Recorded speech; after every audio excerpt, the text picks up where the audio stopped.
X-Pac 12360, featuring weekly news, insider commentary, and interviews with superstars, past and present from the world of pro wrestling. A new day is dawning for DX. And now, your host, Sean X-Pac Waltman. Welcome to X-Pac 12360, everybody. I usually say everyone. This time I switched it up. Yeah, gotta switch it up sometimes. All right. So, anyways, got Jimbo on the couch, got Denise up here at the table. The crew, yeah, the crew is a little bit light today. Johnny. Is Johnny He's doing in Pakistan. Oh, in Pakistan. I thought he was doing I think he's doing a comedy show in Pakistan. I thought he was going to Afghanistan. No, No, Pakistan. Pakistan. But he also has a comedy special he's recording coming up, and I think that's November 11th at the Brea Improv. Yeah. So, so Johnny's not here. And there's, we have a lot of things to talk about, though. So Denise is usually great about getting all that organized. Yay, props. Props. Yeah, I'll take them. So, but real quick, first, before we get started with that, the WWE Network is an online video streaming service where you can stream every WWE pay-per-view live, watch more than 10,000 hours of video on demand, and get a look behind the scenes with WWE's groundbreaking original series and documentaries. This is good stuff, Mark. Is Hey, it? Good. I'm glad you like it. And so, this is we're plugging WWE Network right now. It's a great offer. They usually offer the 1 month, but we have an excellent offer for our listeners. Yeah, and I was just when we got this earlier, I was just thinking about how much I love some of the new content that they put on the Hidden Gems. Like back when I was a kid, there was this huge legendary feud with Tommy Wildfire Rich and Mad Dog Buzz Sawyer in Atlanta, and on Georgia Championship Wrestling, and it culminated in this cage match at the Omni in Atlanta, which is basically the Madison Square Garden of the South, and so they had this big cage match, and it was the last Battle of Atlanta it was billed as, and all the footage was lost, and so now it's all up on WWE Network at at the Hidden Gems section, and there's no commentary on it. So I think I'm gonna do a ride along.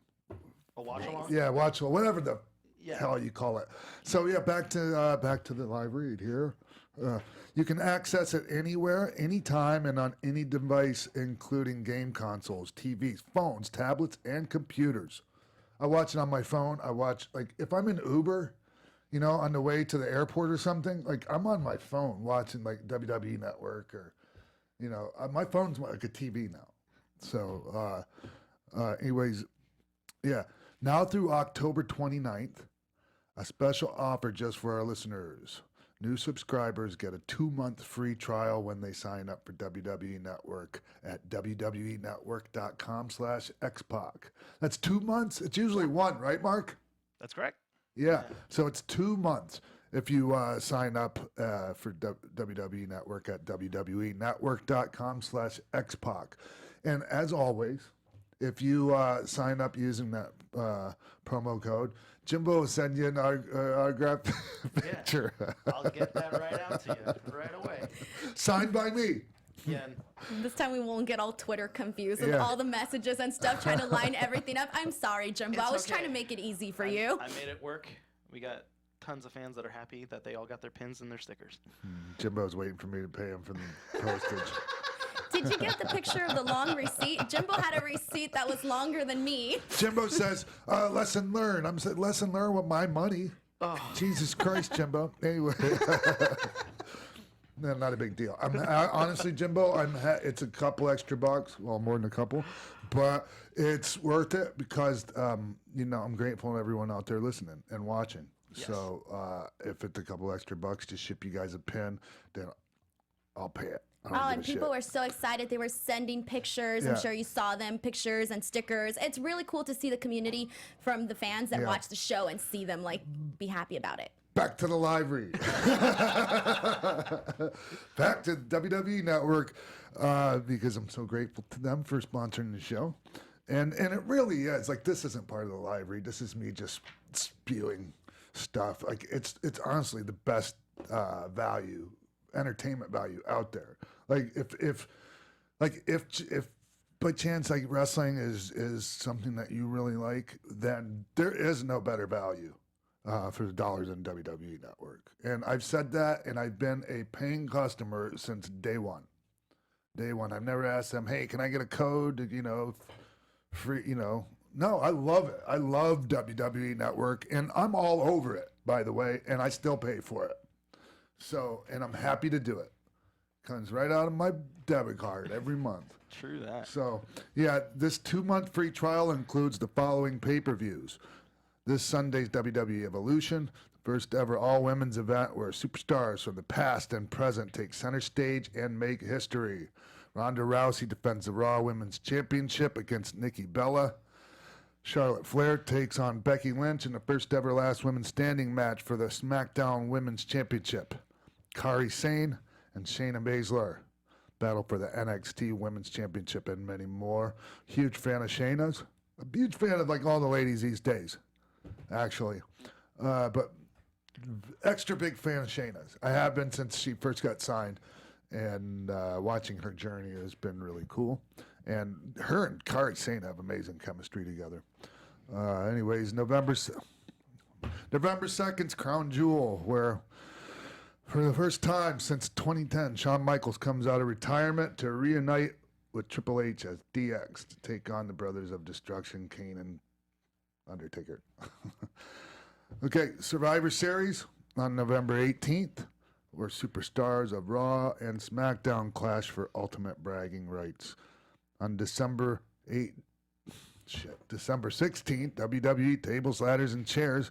For nearly a decade, WWE TLC has been one of the most highly anticipated pay-per-view events of the year. From the WWE and World Championship Unification match in 2013 between John Cena and Randy Orton to Kurt Angle becoming an honorary member of the Shield in 2017, WWE TLC never lacks in excitement, intrigue. But regardless, go to WWENetwork.com/X-Pac to start your 2-month trial. Free. Yeah, you can't miss it. Yeah. So, it wouldn't work. I was going to say cancel your subscription and then re-sign up for it with the X-Pac thing, but it don't work that way, does it? At all. No. That just means you got to go tell a friend who doesn't have the network yet to go sign up so they get 2 months for free. All right. There you go. I think especially right now with all the pay-per-views that are coming up, all the shows, Evolution, Crown Jewel, Survivor Series, you name them, this is the perfect time to get this code activated for yourself. Yes. Definitely. All right. Go to WWENetwork.com/X-Pac to start your 2-month free trial. Woo! All right. Shit. Mark that box. Moving on. Well, moving on, basically this weekend on Sunday, the NWA held their 70th anniversary show at the Fairgrounds in Nashville, Tennessee, and a lot of news came out of that show. First of all, starting with Willie Mack winning the national title. Guys, major props to Willie Mack. I think he's an incredible talent, and now, more people are being able to see that. Yeah. Good for Willie. Huge fan. Okay, do I have to always say I'm a huge fan, everyone? I mean, you are a huge fan of everybody. I am a big fan of everyone out there busting their hump these days, to make wrestling better. I think some people know, these people that have been, following me for a while, that I have, history with Willie. I've known Willie since he was a kid in high school. Biggest kid in his class. So, Willie Mack's story is it's a classic story of coming up from nothing, like less than nothing at times. Yeah. Even just a few years back, like some of the shit this guy's had to go through, or that, not that he's had to, but that he he's had you know, overcome that he had overcome, and getting some staking his claim in the wrestling industry right now. Good for you, Willie. I love you, my friend. Really happy for you. And I'm a big fan of that North American championship belt. I like the old school feel. So many of the belts look so similar these days, that it's just nice to have something that looks different. Yeah, that looks different. Yeah. So now, let me ask you, with Willie Mack, he was essentially the second most over guy on that card besides Cody Rhodes, or behind Cody Rhodes. So do you think that it would be smart of the NWA to sort of, I guess, really, well, I mean, obviously with him and winning the title, pushing him to the moon and maybe even becoming the next opponent for Aldous? Not the next.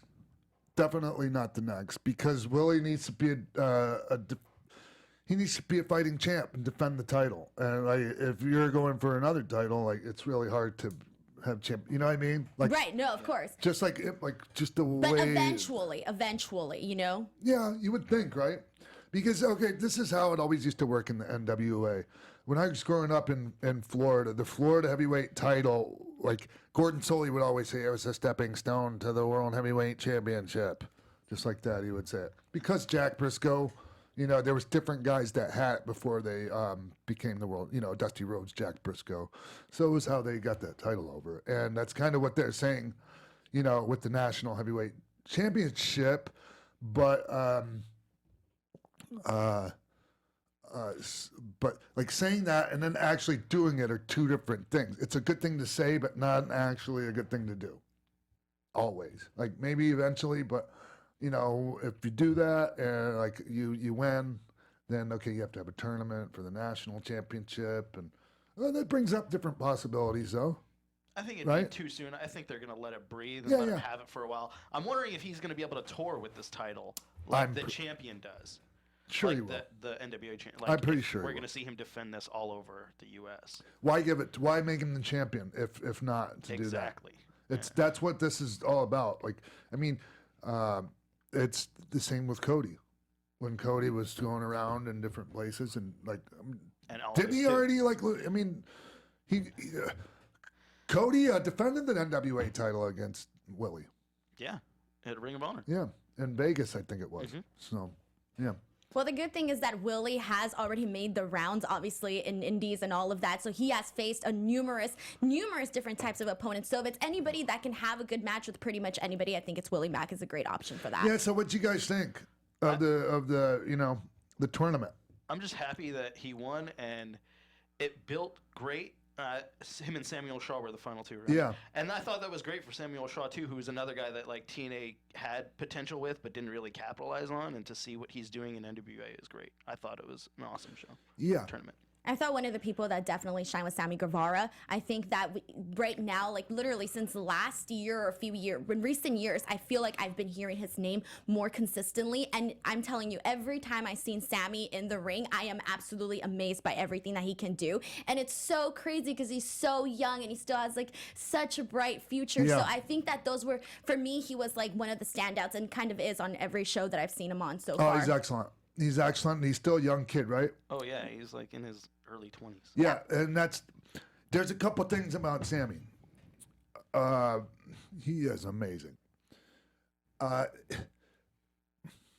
When you can do just about anything, and everyone knows you can. I remember something that was said to me one time. Everyone knows you can shoot the gun. You can leave it in the holster now, a little bit more. You don't have to take it out.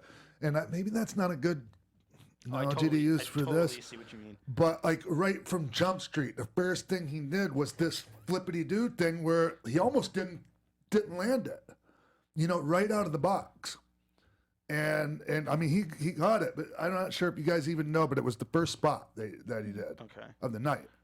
And I'm just when you start off like that, and if you miss that first one, you're off to a bad start.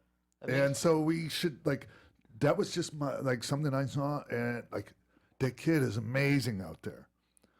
But I think it takes time, right, to kind of like wheel that in, because that's something that a lot of people would tell AJ Styles when he would get into the ring, like, you do too much, wind it down, that sort of thing. Yeah, and I said this when we had Brian Cage on last week, actually while he was on. I talked about, because he asked me, hey, do you think I do too much? Some, people say that I do too much.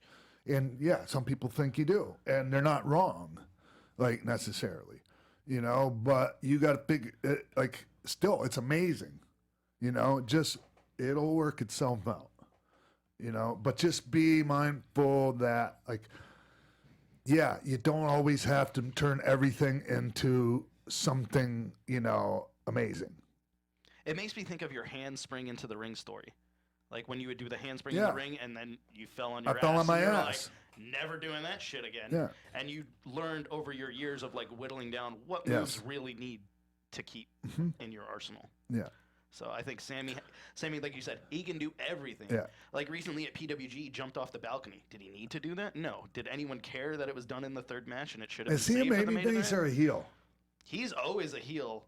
Like, because That's what I thought, he's just right? that cocky douche. Yeah. That's I was better just going than to you. say, but it's got to be, right? Yeah. Okay. My favorite thing about this tournament was all the promo videos that the guys sent in showing, like, who they were in this tournament and how different each one was. Sammy's was very, like, millennial, Twitter, social Yeah, but, like, media so heavy. how could you you couldn't hear him, though.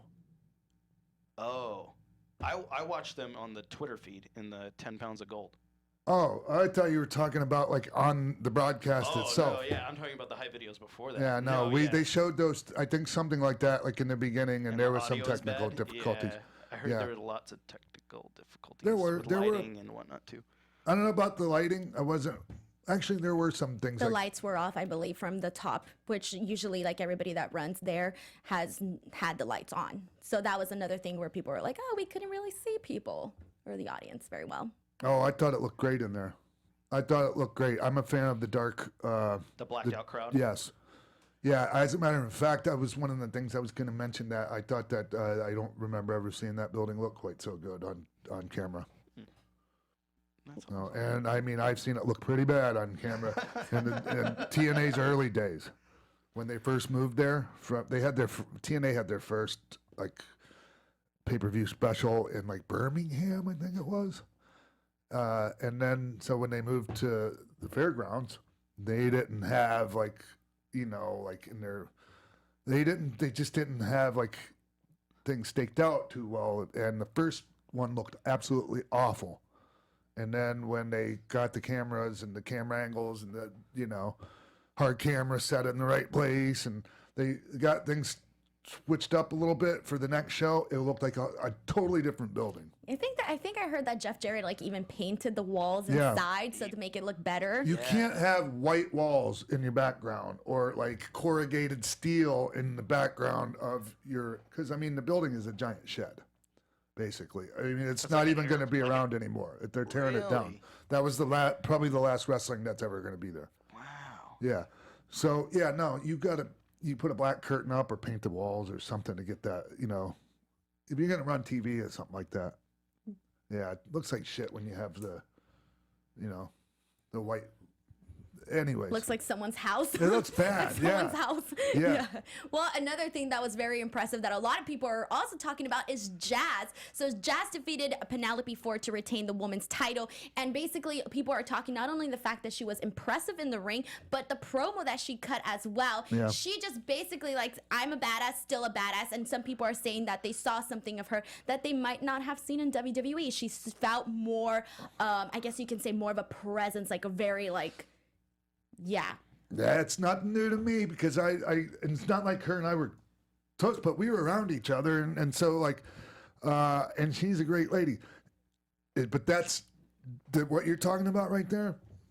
If you know her, like that's how she is. Like, I mean, that's the kind of, she's a badass and she still looks great out there. And I was real happy for her. And I'm so happy that, it wasn't just hey, let's go try to hand this belt off to somebody new, Because they could have easily done that, but they didn't give. They said like, hey, we're gonna give this woman a try. Yeah, and so this makes me also think think about the commentary. And Jim Cornette, he did a great job on commentary. There was a couple of things where, you know, I knew he was going to shit all over the reverse Hurricane Rana thing. Like, I knew it. I knew it because, like, move so yes. bad. And then when Jazz talked about where's her shot at the 10 pounds of gold, there was Corny was nowhere to be seen. Like, as far as, you know, commenting on that, because you know how much he loves intergender wrestling. Yeah, that would be crazy to see her go up against Aldis. It would be something new for sure. Something different and something people would be talking about. And I'm hoping, because I thought when they put Penelope against her, I easily was like, oh, Penelope's a huge up-and-coming star. Mm-hmm. This is their way to pass it to somebody that's going to tour around with it like they are kind of with Willie. And when she won, and then she's like, no, I'm here. Yeah. I hope she gets another run, like a PCO-style run where she's just getting booked everywhere and everyone wants to see her. And maybe even WWE takes notice and is like, oh, we could use you. Well, yeah, because had we done a poll, like who's going to win this, I can almost guarantee everybody would have said Penelope Ford just because of that mindset of, oh, let's pass the torch sort of thing, you know, but they didn't. And I think Jazz kind of brought like this new. When I saw them standing in the ring in each corner before the match started, she looked like a sacrificial lamb getting ready for the slaughter. That's what it looked like to me. Yeah. And it looked like she knew it, too. Going into the Hunger Games or something? Yeah. Well, one of the other things that people are talking about as well is the promo that was cut by Magnum TA. And I feel that this sort of, I guess you can say, revives that whole, you know, promos from nowadays don't compare to the promos from back then because, you know, we have these legends that are basically just like knocking it out of the park. And I feel like he made the title seem like a lot more and did a lot for that bout in like the short amount of time that he did that promo. It wasn't a promo. He was just talking. He was speaking on the, like, he was speaking to what was going on, and you know,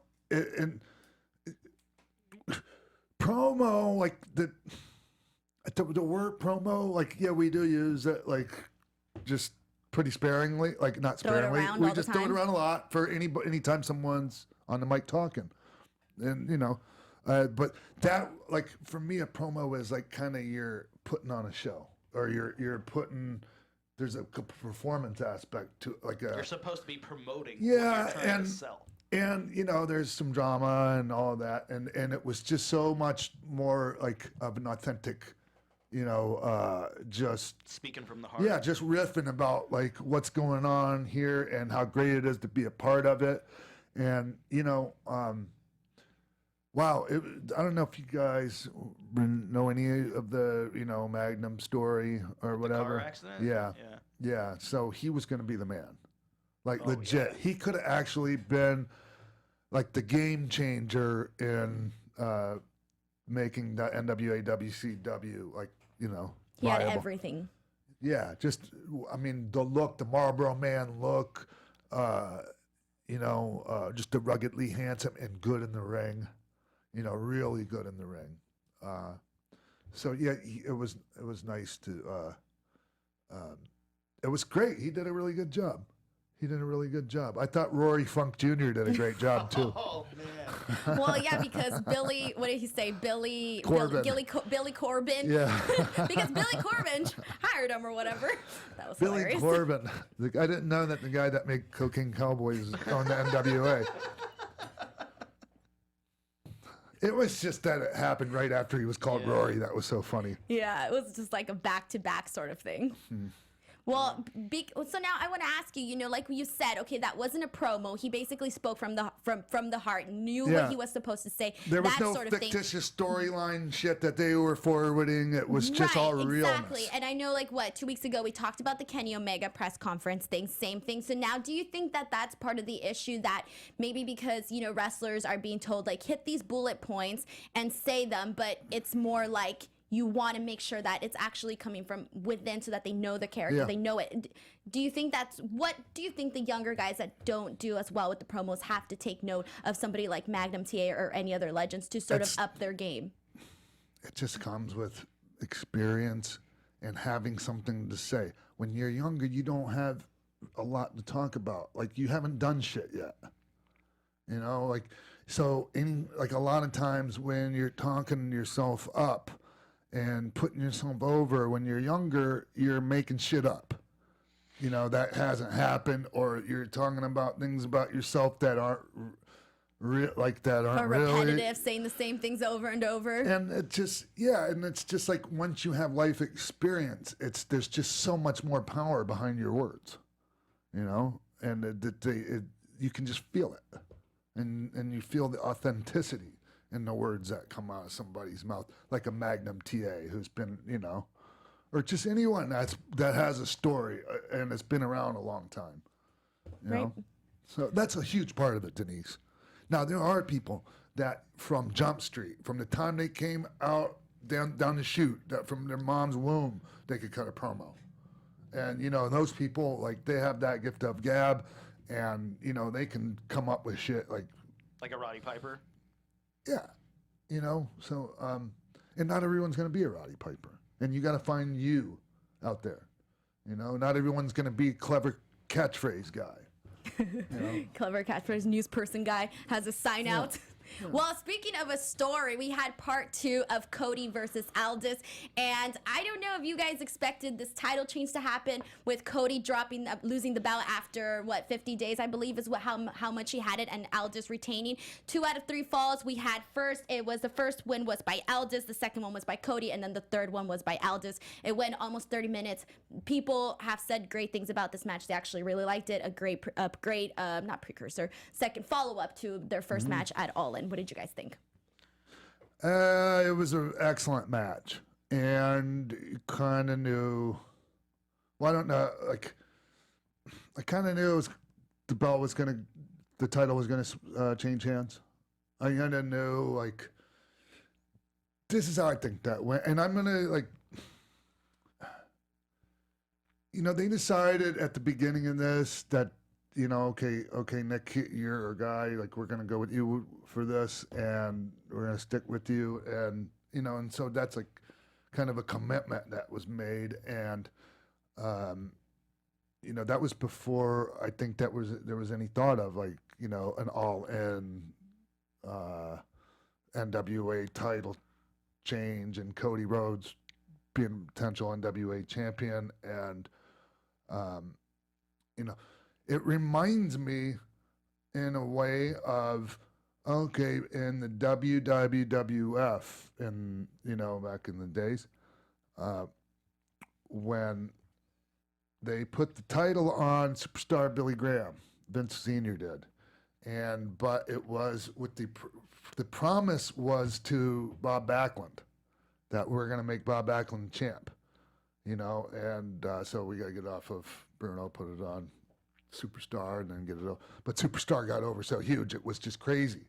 Like, they should have kept it on. Like, that's a huge thing, you know, like that people talk about. Oh, what if they would have kept it on Superstar? You know, they did the wrong thing. Bob Backlund was incredibly over as the champion too. But that was a promise made, and, like, it was like, to this day, people say it was a wrong thing to take the belt off a Superstar and put it on Bob. But it was a promise, and I think there's a similar thing here. Does that make sense? Am I just talking too much? Definitely. You know, So, to like, where it was kind of a promise, like we're going to give it back to you, Nick. Dave Lagana was like, Yeah. no, Aldis, we need So, you. in spite of what on surface is, it just seems like obviously, like, would have been a better business decision maybe to keep it on Cody. And I think there was some, like, well, we kind of, you know. Well, I feel what you're saying also, or what I'm kind of getting from this, is that looking at it in hindsight, so first off, for All In, it benefited them to have Cody win the bout, because you had the moment that everybody was talking about, like, oh, Cody and his dad, and oh my God, he had finally had his moment. So you had that talking point, which is what they wanted from the show. And then, you know, NWA had their 70th anniversary show, and they needed something to obviously get people interested, get people wanting to watch the show. So, why not bring one of the top guys right now in wrestling, Cody Rhodes? So I feel that both parties, I guess you can say, saw this as a you know, a business point, a business thing. But I think for the fans, I think they were kind of like, oh, well, you know, I was pretty excited about Cody having the bout, you know? Yes. Oh, no, for sure. That's part of the whole thing I'm talking about here with the people, You know, Superstar was over. Huge. He was a heel that people loved. Like, I mean, it was, you know, I'm still comparing the Superstar thing to Cody it because makes total sense. Yeah. So, yeah, this has nothing to do, like, I don't know. I think I'm talking in circles here, I think. So let me ask you, Sean. So now that Cody is not champion, do you think that this is because he wanted to keep more, because as of January 2019, he's a free agent. Yeah. So do you think that maybe he just kind of didn't want to, you know, make sure to cut ties with people so that he can go and do something else? Or maybe he has a game plan? Or what does this mean for the future of not just Cody, but the Young Bucks and Kenny? Is this any sort of precursor or something that can lead to something else? Any sign of anything? Maybe. I just think that I'm kind of at a brain fart here. I just think Cody, I personally thought Cody would keep it for a while and keep getting eyes on NWA. I didn't. I knew it was, I could just tell this was one of these kind of things. Just to hit on this popularity and then move on. Yeah. One of my favorite pieces of information that I found out is, like, Dusty with the NWA World Heavyweight Championship is such an iconic image. He held it 3 times, but for less than 120 days total. Yeah. So that, I think that idea of following in his dad's footsteps could be a thing as well, where maybe Cody holds it a couple of times, but for not as extended of a period. It was back in a time where the champion needed to be a heel. Yeah. You know, like for the most part, like the champion, I mean, you could have the babyface win here and there like they would do, but the touring champion needed to be a heel. And so that's why Dusty only held it for, you know, short periods of time. And I just remember the one time was while they were, like, you know, in the early, I think it was early WCW stages. Mm-hmm. Like, yeah, right, maybe after. When did he win the title for the last time? 85? I don't know. I can just 86? picture that classic promo. I'm looking it up now. Belt. So, Well, who knows? It may mean something. It may not mean something. Because another one of the other things that I was thinking that was like, oh, maybe ROH only gave them a certain amount of time with Cody. You know, you just don't know. And I mean, granted, the other thing is that they are having the Crockett Cup, but it's not going to be until next year. So I mean, I think that's just like too much in advance to, you know, commit to holding the belt for so long, because you don't know when their actual next event is going to be exactly. So that also plays into it. But one of the things that I think we should also touch base on is anybody that's been on wrestling news sites or internets or reading the rumors or all of that stuff. One of the things that people have also been rumored talking about is the possibility of Chris Jericho and Jim Ross starting their own wrestling promotion, being supported by some billionaire with tons of money. So I don't know. He's the owner of the Jacksonville Jaguars. Oh, wow. So, yeah, he's got cash. Yeah. And people assume that I know what's going on with this. I mean, you know, I'm connected with Jim, connected with Chris, connected with Barry Bloom, who's like kind of, you know, seems to be. I haven't even talked to any of them about any of this. Well, I think people are getting excited because it's all falling into place. All these guys are open with their contracts, and then there's that possibility. Yeah. And anytime you can add, you know, money to anytime someone's like willing to step up and throw, you know, huge money into starting up a wrestling company, like, not just willy-nilly, like, you know, some money mark shit where, hey, let's just take this guy for a ride and, you know, do a couple of TV tapings, quote unquote, you know, and then everyone gets some payoff and then the guy goes broke. No, this is different. And especially if Barry Bloom's involved, trust me. So we'll see what happens. I purposely, like, have not asked. And, you know, people might be like, oh, it's, you know, why don't you ask so we can have something to talk about? But, like, it's a weird thing with me because I have, you know, it's just like my relationship with WWE. And, you know, so I'm always afraid that I'm going to say something out of turn, you know, that maybe I shouldn't have said. So that way, if I'm not on the bat phone to them, like, I can say, hi, you know, You didn't know. you know, it's not something like you told me in confidence that I, told everyone. So it's weird for me, especially with the show, Right, with this show exactly. that we're doing right now. Yeah, I think people just get excited. If this federation was something that did come about and they offered you a position, would you like to be like a backstage agent or maybe a on TV persona possibly? Yeah, I'm always up for things, if being a part of something that's done well. I don't want to be like a part of some bootleg, thing. And nothing against the bootleg stuff that people do, but Something no, I that's don't- really going to serve a purpose and Yeah. people have really put it in order to know that it's going to work. Yeah. So I'm open to things. At least having a discussion. So, That'd be awesome. but anyways, what else is going on, Denise? Well, that's pretty much what I wanted to talk about. I feel like with the top guys being Kenny Omega, Cody, and the Bucks right now, I think everybody's kind of like, well, where are they going to go? I feel like 2019 is going to be a very exciting year because you don't know if they're going to, take however millions or whatever and go to WWE, or are they gonna, or my personal opinion, and I figured I would share it with everybody else, like, okay, so my personal opinion honestly is I think that there's a big chance that we might be seeing Kenny Omega go to Impact. That's just my opinion because of because he's good friends with Don Callis, and also because Kenny Omega has said, and he's said this on the show, he's said this on other places too, that he wants to change the world. He wants to be a different type of champion. So I think to myself, well, why not take this, I guess you can say, risk, go to Impact with a guy like Kenny Omega? I feel like that would raise Impact's stock so much higher, and I think that he knows that he would be doing the company like a big thing for them. Yep. So that's why I was just like, okay, well, what is the future for all the guys? We don't know because there's so many different things, like there's so many different options. Yes. Yeah, and it's an interesting time for the wrestling industry right now. I think we're going to look back at this time and it's going to be well, I mean, obviously, this is the front end of a big wrestling boom, in my opinion. So, all these things, and it's just gonna be interesting to see how everything plays out. Where, okay, a year from now, where is everyone going to be? What's the landscape of the wrestling business gonna look like? What promotions? Because there's so many promotions, right? And so many of them are using the same talent, right?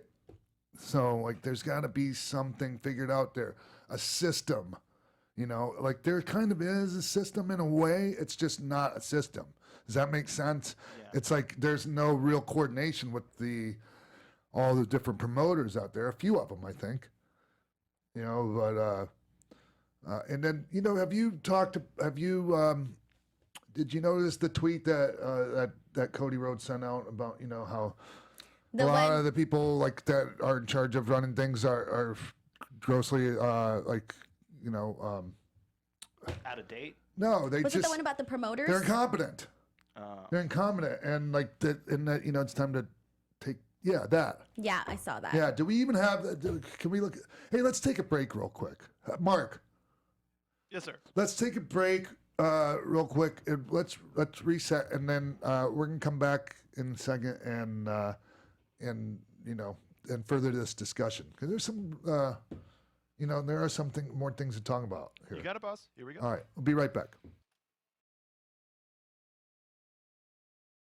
We're back on X-Pac 12360. I bet you needed me to tell you that because you weren't quite sure what show you were listening to. Hey, some people could have a lapse of memory. Like, what was I listening to? So no. And so what we were talking about before we went to a quick break there was something Cody that Cody Rhodes tweeted out, and I have the tweet here if you want me to read it. You want to read it? Wrestlers have never been more talented and responsible. The people in charge of wrestlers have never been more clueless and irresponsible. Need to band together. Yes, and I couldn't agree more with Cody, except for. Okay, that's a blanket statement. That doesn't really apply to every single promoter out there, but there is just a glut of people that fall into that category. That I really okay, I couldn't agree with Cody more. The wrestlers these days, and that's the main part, okay, is responsibility that the average pro wrestler displays compared to, you know, how we were in the past. You know, if guys miss a show these days, it's because there was some screw up with the airline, like David Starr. You know who David Starr is? Yeah, he's had a few mishaps with airlines trying to go work overseas recently that suck. But that's what happened. That's why people miss shows. You don't hear about, you know, okay, some guy's on a crack binge, so he didn't make it to the show. Like, and now everyone's like, what the F?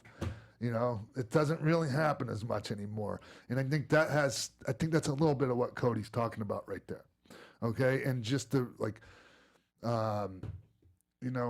just like those guys, you know, like just getting shit done and having ideas and you know, taking charge of things and being their own bosses. And it's just, I think there might be, and I'm not trying to put myself in Cody's head. Well, maybe I am a little bit, but I lose my train of thought. I was going to say, do you think Cody and Bucks and people are like this are looking at people in power above them and thinking, like, what the fuck? Why is this yeah, so who hard are for you to when, fucking, you know? When we just ran this huge arena, sold out over 11,000 seats, and we did it all on our own. Yes. Just 3 dudes with no, like, promoter license and blah, blah, blah, just because we've been in the business and we've learned from what we've done. Yes. You know? Yeah. I think, and I think it's maybe just also being in control of your own destiny. You know? Which is another tweet that came out. Tyler Breeze tweeted, like your shot has to come eventually, right? Like your chance has to come eventually. And Cody tweeted him, no, man, you need to go out and take this. Your opportunity. That's what he said. Your opportunity has to come eventually, right? And Cody was like, no, man, you need to go out and take it. I was thinking, when I saw Cody respond to him with that, I was like, yes. Like I almost dropped in on that and was like, yeah. Like, but I'm like, I don't need to. They don't need me to, you know, drop in and give my thumbs up to the tweet, you know, like, but I was so happy to see that because, you could wait for your ship to come in and it may or may not. And there's a good chance it may not. So, like, if you want to sit and wait for your opportunity to come as opposed to go and take it, and that's on you. Like, and don't cry when you're 50 some years old and you're like, oh, I could have done more, and you know, and you're complaining about, you know, how much where you think you could have done in the wrestling industry. Well, here's the thing, too. Perfect example. How many guys don't we know? We can name off a few that, you know, they weren't necessarily the top guys in a promotion or something like that. They weren't given the right opportunities. What did they do? They went around, made a bigger name for themselves, and grew, reinvented themselves. Cody Rhodes. There you go. Willie Mack. Exactly. No, but like Cody I said, Rhodes. So many names. Cody Rhodes. Look, he was in WWE in a similar position as Tyler Breeze. Not quite the same, but, you know. A high concept character sort of a thing? Yeah, and just floating around in the kind of the mid card or upper mid, whatever. So, okay, you can go, yeah, well, you can come up with excuses. You can say, yeah, well, that's, you know, you can't just go take your opportunity here in WWE. It doesn't work that way here. Then leave. Or just, you know, sit back and wait for your ship to come in. That might not come in. Another perfect example, Drew McIntyre, who we had on the show. Yeah. There you go. He left, and he came back, and he's probably going to be the WWE champ soon. Oh, or not soon, maybe not soon, but like I said in a tweet a few months back, Drew McIntyre, WWE, like WrestleMania main event in the next 3 years. Oh, definitely. Yeah. For sure. He's got everything. The look, everything. Yeah. And then, of course, you get people tweeting, oh, next 2 years, how about like next month? It's just like, you know, I get it. You're a fan of his, and so am I. But things take time. And he's not quite there yet, but he will be. So. Well, I think it was a great tweet by Cody Rhodes, and I feel that we can like literally go off into like a thesis, an essay, and of all the explanations and everything that he could have meant from that single tweet. I don't think anyone's done more for the industry in quite a while than Cody has. And all 3 of those guys. Yeah, definitely. I don't think that's like a stretch to say that at all. Not at all. Nope, definitely agree. I mean, come on, All In alone was an example of that. So I think that we're going to be seeing a lot more, especially this coming year. I know that that's something that he said too in the press conference. Cody Rhodes, he said 2019 is going to be like, I forget the exact verbatim that he used, but he basically said it was going to be huge. But switching gears now, we actually have two clips from Major Wrestling Figure Podcast hosted by Zack Ryder and Kurt Hawkins, where they're actually talking about you, Sean, and we're going to play them now. And I know you haven't heard them, so, want to get your thoughts on the two clips. All right. One of my WrestleManias, it was Kane versus X-Pac. This is the story I know. Inferno match. Oh, and for man. those who don't know, the way to... Can we say, kids, please don't try this Don't at try this home. at home. The way to win an Inferno match is to light your opponent on fire. And I had so Wait. many... You're What's that? like 13, 14 doing this, right? Probably older. Probably older. So anyways, Kane versus X-Pac. And the whole time behind me, I had a cane just like soaked in hairspray. Like covered in hairspray. This is insane. And then when the time was right, I closed my eyes. I reached behind me. I did a switcheroo with the canes. And X-Pac lit that match and lit Kane on fire. Where are you right In my bedroom. With the carpet. And like, what came of this? No, Kane lost. that part I understand, but X-Pac what won. was the damage? No damage. I think I might have even took out the hairspray and like sprayed it extra to get that. It just went up and then it didn't stay on fire? It stayed on fire, but like I put it right out. So, what are your Jesus thoughts Christ. on that? Are you glad you won the Inferno match at least? Well, I actually have this false memory of having an Inferno match with Kane. That never actually happened.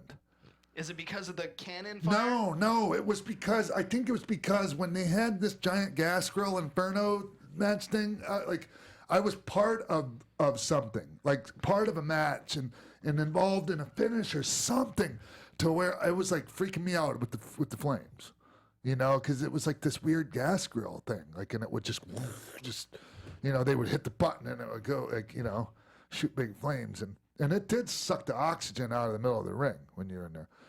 But it's just funny listening to those guys because, I used to take dolls and like, okay, like I was made fun of actually because I was having wrestling matches with dolls and shit, like, and using my Rock'em Sock'em Robot ring because they didn't have, a toy wrestling ring yet. So, yeah. So I can relate to that because I used to play wrestling figures and do that shit when I was, probably not that long before I actually started wrestling. Did you ever use figures to come up with moves or anything? No, because that was all before I actually knew how to work and knew how a match worked. And like when you do wrestling figure little matches with each other, it's all just switching, like just there's no psychology to a wrestling figure match. Trust me. At all. I love it. And then here's another clip of a 1, 2, 3 kid story from Zach. My mom's phone. Why don't you just blowing up. ride your bike over there, you lazy punk? I don't remember exactly. But he told me like, yes, we have them. The Smoking Guns, Ludwig Borga, Crush, Yoko, 1, 2, 3 Kid. At the time, I don't think we knew this was the very last set, that it was going to be the last set. Nah, no way, yeah. And I remember when I got there, I picked up all the rest. My parents bought all the rest, but like, hey, we can't sell you the 1, 2, 3 Kid because he's short packed, he's very, very rare, and they weren't selling the 1, 2, 3 Kid. So I think they were gonna like upsell him, So it's like, this is my chance to buy it. They weren't selling it, right? And it wasn't like Larry or Steve, one of the big bosses. It was like some teenage guy. So he was gonna sell it to me, but it was gonna be at a higher price than the normal figures. And I forget the exact price. Of course it was. Like $20. And my dad was like, absolutely not. You are not getting this for $20. I was like, what, Dad? You're not gonna buy me? It's the 1, 2, 3 Kid. I need him. He's the last guy on the set. And I didn't have any money. It's 1995. I'm a little kid. $20 is So- like And this is Zach, right? Yeah. God, I for can sure. picture Zach's dad too telling him this. And have you ever seen Zach's dad? Oh, he's He's jacked. jacked. He's all jacked up and shit. And he's like, I can just see this playing out. Go, keep That going. was on my Christmas list. That was the #1 item on my list, was that Hasbro green card 1, 2, 3. Hell yeah, baby. And I remember Christmas morning, I'm down there. I see all my gifts, and I see what looks like the 1, 2, 3 Kid wrapped up. And I'm saving the best for last. I'm gonna leave him last. I open everything up. You get some socks, get some clothes. cool video games. I'm sure I got a lot of cool gifts that year. There he is. He's waiting for me. The last gift, 1, 2, 3, kid. The moment finally comes, I open the package, and what is it? A San Francisco toy maker, Jimmy Hart. Shit. I got swerved. Oh, I didn't get the 1, 2, 3, no. kid. I was furious. I don't I'm blame you, sitting there, Zach. months of anticipation, waiting for this 1, 2, 3 kid, and I get a San Francisco toy maker, Jimmy Hart. That hurts, man. Are you? Yeah, Oh. so crazy.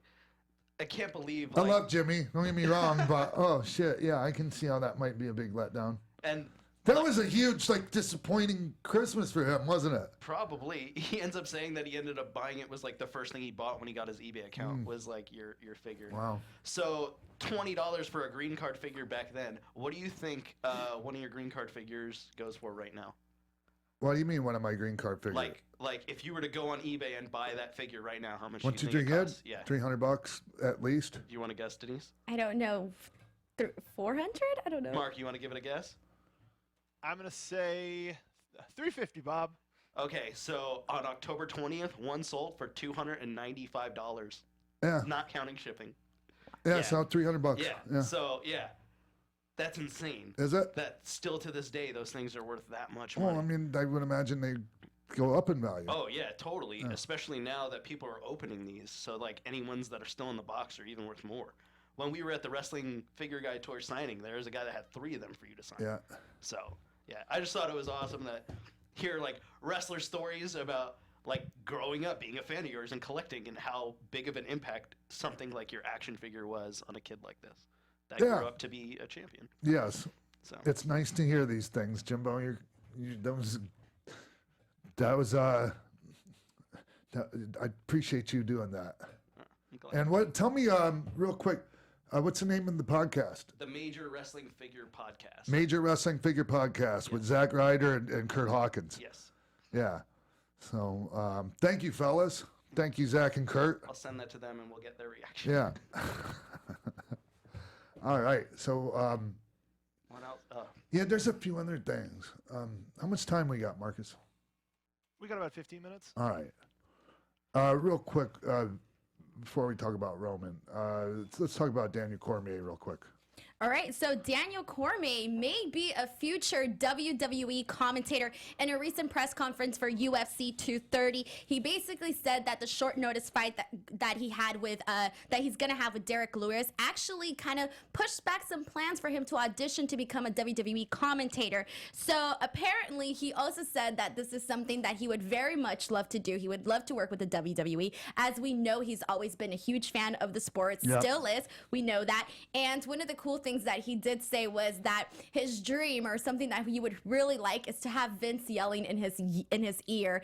And then he also said, a reporter asked him, hey, you know, would you face Brock? Would you lose to Brock in WWE? And he basically said, I won't lose to him in UFC. I won't lose to him in WWE. No matter what, I will no-sell him, and he will never pin me. Huh. Well, that's what one would say, and that's what one should say. But you know, you kind of, yeah, people think that I'm not going to do this, I'm not going to do that. When they walk into a meeting with Vince, I'm sticking to my guns on this one. You walk in there, you got bamboozled, and you get like Vince just bamboozles you, and then you do what you said you weren't going to do, and you thank him for it on the way out the door. That's how that works. So what are your thoughts on adding him to the commentary team? Well, I think it could be really good. We were talking about this. I was mentioning there was more to the story as to even why the Fox was wanting DC on there, and it was, a story that I read.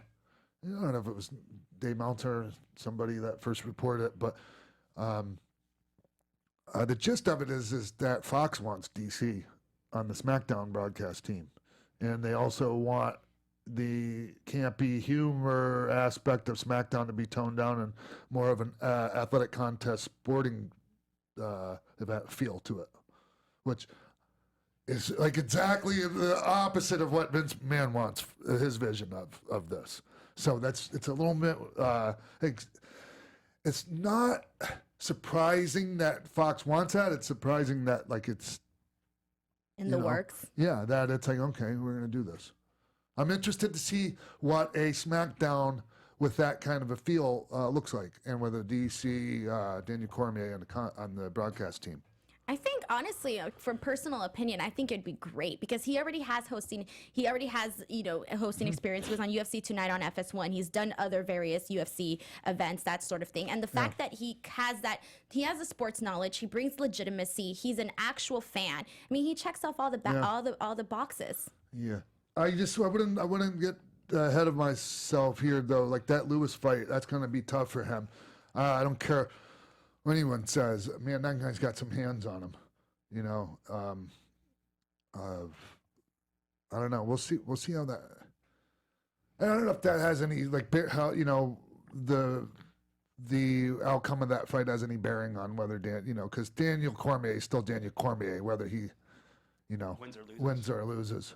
He's one of the all-time greats that's ever fought.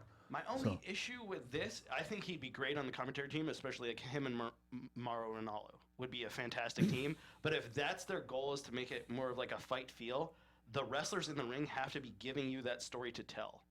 You know what I'm saying? So SmackDown wrestlers have to be performing for that style of commentary, if that makes any sense. I think they could probably find a balance. If there's like a comedy match going on, you can't be like, oh man, these strikes, and like this guy has a background in judo or blah blah blah. If there's a comedy match, but if they're giving you the tools, you could easily like tell the story. That's just my opinion. Right. So moving on, usually here on the show, I feel we're usually excited to talk about the news. Excited to give our opinions, that sort of thing. But this time, it doesn't feel that way at all because, as a lot of people know, it's pretty much been all over the news. And for those of you guys who obviously watched Raw, Roman Reigns has he's announced that he is relinquishing the Universal Championship because he is battling leukemia. Roman Reigns has been living with leukemia for 11 years. He was diagnosed at 22 years old, and just recently it's gone back into remission. Therefore, he is, as of right now, leaving, step away, focus on his health, be with his family and his friends and his close ones. Roman Reigns is only 33 years old right now. He's older than that. No, I said that he had it when he was 22 years old. When he first got the leukemia, he was diagnosed at 22. But he says he's had it for 11 years. Been living with it for 11 years now. Yeah, he's much older. Yeah, he's older than 33. So he went on to say that, he thanks the fans. He obviously said that when he was first diagnosed with this, he had no job, he had no money, he had no home, he had a baby on the way. Football was done with him. Yeah. That was it. WWE was the only ones that gave him an opportunity. He basically said that he thanks WWE for everything that they did, taking a chance on him. He said that even though, obviously, fans were happy or booing him or whatever with him, how they ever reacted, he said he was always happy and thankful for that because they always reacted to him, period. He said this was not a retirement speech and that he is going to, once he's done whooping leukemia, he is going to come back. After this, Dean Ambrose and Seth Rollins came out to hug him. Obviously, you can tell from a lot of what happened that not a lot of people knew. It was a very tight circle on the people that probably knew about him and his leukemia. Backstage afterwards on a WWE.com exclusive, they did have a video where Triple H, Shawn Michaels, Paul Heyman, Nia Jax, Braun Strowman, Finn, the list goes on and on of people just going, hugging him, and they basically guided, they videotaped him with everybody in the backstage and then guiding him back to his rental car. Yeah, and he was all embarrassed because they said, it was last minute, so I didn't even get a full-size SUV. Yeah. It's like, really? That's what you're thinking about right now? And then they even cut it off right before they showed the... They did show the SUV. Just the back end of it. So, yeah. Boy, that... So I tuned in last night, and I tuned in, like, probably seconds after he mentioned leukemia. So I didn't even... I'm like, what's going on here? And the people are, thank you, Roman. And I'm like, what are they doing? Thank you, Roman. They're usually shitting all over him. What's going on here? And then, like, at the end when he said that, like, so I heard, like, most of the promo without knowing the beginning part of the, leukemia thing. And And then, you know, when you know somebody, and especially not just when you know them, but when they're a part of your fraternity, even if you have an age gap, generation gap, whatever, these people are still our brothers and sisters, and we love each other, you know, and especially like for me, the family, the NWA family, been very good to me, and you know, like Rikishi was in here, and we were talking about that with him when he was here, and just, you know, that whole family, and so it was like someone kicked me in the balls, you know, and then so you sit there and you think about what this guy's going through and what, you know, his wife and his daughter and all that they're going through, and just, you know, to go out there and tell everyone that this is what's going on and do it with head held high and, you know, not breaking down. Not that there's anything wrong with breaking down and shedding a tear out there, you know, because that's fine too. But just to be able to go out there and keep together and tell everyone what you have to tell them, you know, like that. God damn, that's got to be hard, you know.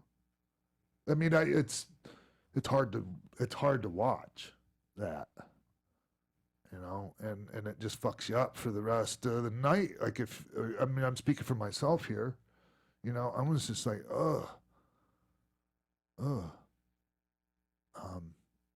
so 11 years of that he was in remission for this, and you know, I'm not a huge expert on cancer, and you know, leukemia is a form of blood cancer. I know a little bit about that, or why on the air, but so like that's 11 years, and then it comes back, and so you know, I imagine that all the best like things available, like all the you know, the best that medicine has to offer are going to be available for him, and you know, I mean, we're just going to proceed with the attitude and belief that he's going to come through this and make a complete recovery, and this thing's going to go into remission again, and we're going to see, you know, we'll see him back. And the main thing was, forget about seeing him back in the ring. Let's just make sure that his daughter has a father, can grow up with a father.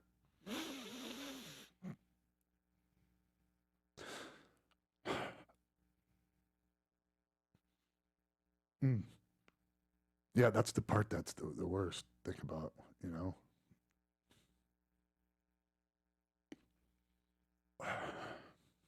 There's a possibility that, you know, a daughter can lose her father that, you know, has been gone out there, you know, busting his ass, you know, a lot. And that sucks to think about right now. Sorry, I'm just kind of going, I don't mean to go into a, like, sad place here. It's just,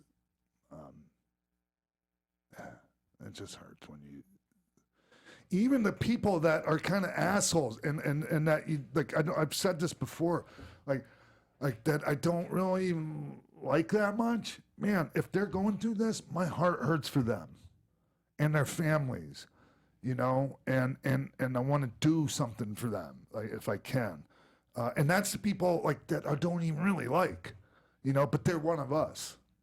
And so when you know, it comes to this guy, and I've been a big proponent, like, and people, you know, let's not forget here that, you know, up until yesterday, people have been pretty shitty to this guy, you know? And so let's not forget that. Because there's a lot of people that are listening and watching this right now that fall into that category. There's a lot of people online on social media that, on commenting about this, like, hey man, I still hate the way that you're booked, but I hope the best for you. Like, that. How about go fuck yourself? They can't. You can't even not say that. Like, can you not put that aside for 1 second? Can't stand it. No, like, go fuck yourself, whoever that is. I think the best tweet I saw was something that said, like, this just goes to show you, you never know what someone's going through. Yeah. At all. And Yeah. like, to think how long he's been trying to keep this inside, Yes. trying to work through this, trying And to you get around it. and you guys, I don't think you understand just how much it hurt this guy when he would come back from going out there and fucking giving everything he has, and the people shit on him, you know? And I've been there. I've been in the fucking gorilla position when this guy's come back and just brokenhearted because he's gone out there and he's just like, I'm just not connecting with it. Like, it's fucking heartbreaking to see that. Somebody going out there and trying to connect with the people and it not happening like that. And it's not just they're not connected, but they are shitting all over him. His match with Brock Lesnar, for example, at WrestleMania. That, yes. And I'm just saying, like, and there's reasons for it, and yeah. But let's not, like, just all of a sudden, like, be on the Roman train and completely forget that you were shitting all over him just a fucking day before. That's all I'm saying. So, sorry, I didn't mean to. Actually, I'm not sorry. Fuck that. I'm not sorry for saying all that. But do you think that maybe it's partly like this is an on-screen thing and, you know, there's good guys and there's bad guys, I guess you can say, and then there's the whole other, because, you know, when he made this announcement when he first came out on Raw, people were still booing him. And then he comes out and says the leukemia thing and everybody just, like, changes. Like, yeah. Like, this is real. So, you know, yeah, like, okay, you've booed him and so X amount of times, but now this is a real thing and this is real happening and that's like a different person and this is real life. So I feel that that's the mentality that, okay, no, this is real. Like, this is, you know, messed up. And I'm sure some people feel bad. And I'm just fine with them feeling bad and maybe feeling like an asshole, actually. So, and not that they were wrong for having their feeling, like, but just, it was so mean. You know, the hatred room was so fucking nasty, like, and personal. Yeah. So now, I mean, I guess, like, what do you think this means now moving forward in terms of WWE's, I guess you can say, in a business aspect? You know, Roman Reigns is the face of the company, and what does this mean now for the future? Obviously, they already had plans.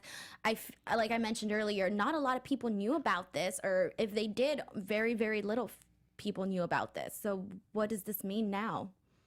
Oh, they can always pivot, you know, at any point, because, I mean, that's kind of how they operate now, because there's always a chance that somebody's going to go down with an injury or an illness or, you know, not so much like some kind of a scandal or, you know, like an Enzo type of thing, but, you know, that there is that, you know, outlying possibility of that silly shit happening too, but mainly just, you know, injuries and things like that.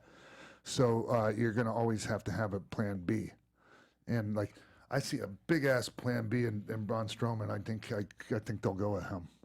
You really think Maybe. he'll be like the next guy? Because I kind of like, I love Braun Strowman, but I kind of just saw him like as a placeholder until they found the next person. I don't mean, but I think he might end up with the title. Is what I'm. The championship. Yeah, for sure. But I mean, in terms of actually becoming like the face of the company, you know? I don't know. Like, it's not that I can see him in that spot. And I could see him in it a lot more like a year ago. I have serious questions with like the creative use of him in the past several months. You know, I think he's been watered down a bit, actually. Not that it can't be, restored. But Marcus, any do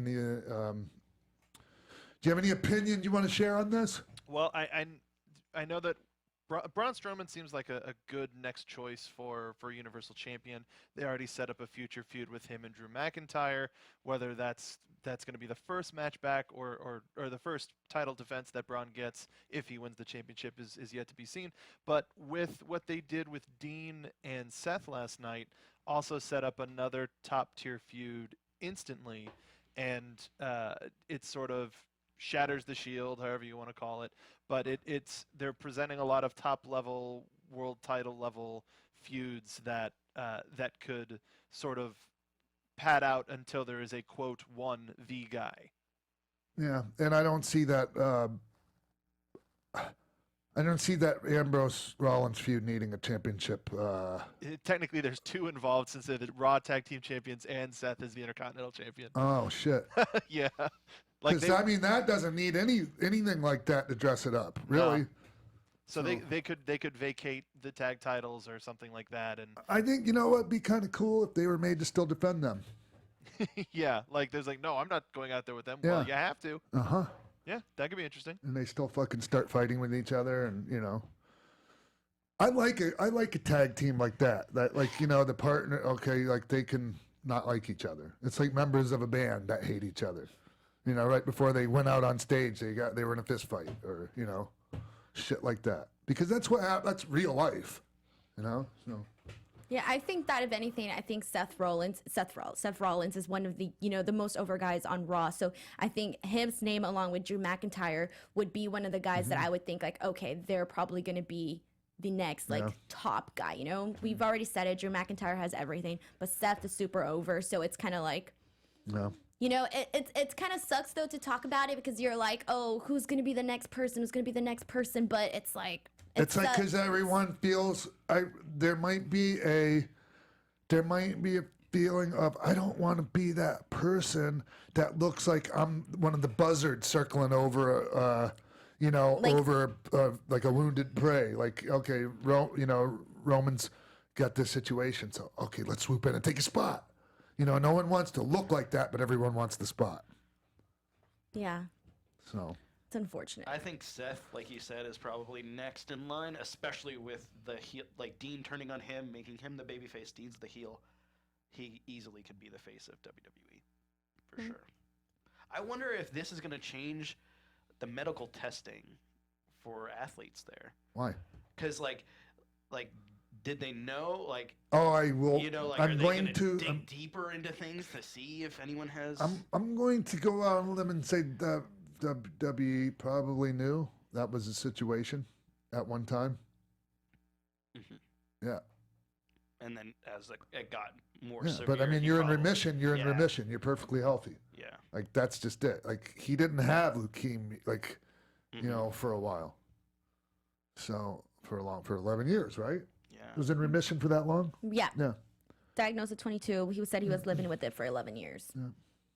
So, and one of the things too that I also thought was he never, when he was trying to get over with the fans, he never used that like That's the right. cancer card. He never played the cancer card. And now looking at it, you're like, man, he could have played the cancer card. Made that part of his story. Right, exactly. Never did. That's right. They just came out of nowhere. Yeah. Well, and I think that's why this promo was so good because he's like, I'm not Roman Reigns. I'm Joe, man. This is me. I love Joe. Joe, like, he should just be Joe. Yeah, like what everyone could connect to. Like, yeah, you're just like us. Oh, wow, you're going through oh, wow, dude, that's deep. And you still have to show up for work every day, going through this every day. And it gave people, like... He should come back as Joe. He should just come back as Joe on Hawaii. Not just Joe, but Joe. You know what I'm saying? Yeah, Mark, I feel like that. Oh, man. Joe. It's easy to chant. Yeah. Because he will be back. The other Samoa Joe? Yeah, I was going to say, what about Samoa Joe, though? Samoan Joseph. Samoan Joseph. Well, yeah, but anyways, that's pretty much that. Yeah. And I stand by my, initial assessment of Roman Reigns when he was still in FCW and developmental. And I'm like, this is the guy. And I had people shit all over me for that over the past few years, But, I know what I saw. So it's everyone else's fault for not buying it. I'm just kidding with that. Anyways, hey, I think we're done for the... I think we are. Yeah, I think we're done. Well, I want to thank everyone for following us on social media at The Real X-Pac. I mean, we're just done for the week. Thank you Not guys forever. for all participating in our pin giveaway. All of you that have gotten your pins, please continue to post pictures of where you're pinning them and where you're sticking the stickers I sent you. Use the hashtag XPac12360. Sean will be in Alamo City Comic-Con this weekend, October 26th through the 28th, and Rhode Island. At the No, that's in San Antonio. Okay, at Alamo City, and then Rhode Island, November 2nd through the 4th. for Rhode that Island Comic-Con. Yes. And at Alamo City Comic-Con this week, I will be at the Heroes and Fantasies booth. Yeah, that sounds right. Yeah, something like that. Sounds like some kind of an adult toy thing or something. They're like, this guy says, suck it, we want him. Yeah. All right. Follow me on Twitter at Jamil. Awesome. You guys can follow me on Twitter and on Instagram at _Denise Salcedo and youtube.com/Denise Salcedo. As always, come chat with me. And real quick, I just wanted to say, go fuck yourself to whoever broke into your truck, Denise. Oh, no, man. You don't even know. I haven't felt my heart hit my chest so hard in forever. I was walking by myself when I found the car like that at night. At least you didn't walk up onto him actually doing it. Well, yeah, I'm thankful, but I did have to check to see if there was someone in the car, period. It was terrible. They slashed my car window. And Stole a bunch of stuff. they stole all my giveaway items. Everything I purchased from Lucha Expo, gone. DVDs, gone. Makeup, gone. My brand new tripod, gone. Just ordered off a new one off of Amazon. And worst of all, they ruined the window. That really got me. I'm not one for wishing harm on somebody, but maybe this time. Fuck that guy or whoever It those was people. more than one guy, Yeah. too. I know for sure. Yeah, and I'm assuming it was men because, it's usually men that do fucked up shit. Yeah, and they left all this grassy mess inside my car, too. I just have to clean that. Savages. All right. Love you guys. We'll see you right here next week on X-Pac 12360. From executive producers Maria Menounos, Kevin Undergaro, Phil Svitek, Sean Waltman, producers Mark B. Donica, Jimbo Frank, and the entire X-Pac 12360 staff, we would like to thank you for tuning in. Like us on Facebook, rate and comment on iTunes and YouTube. Follow X-Pac on Twitter at TheRealXpac and email us at xpac1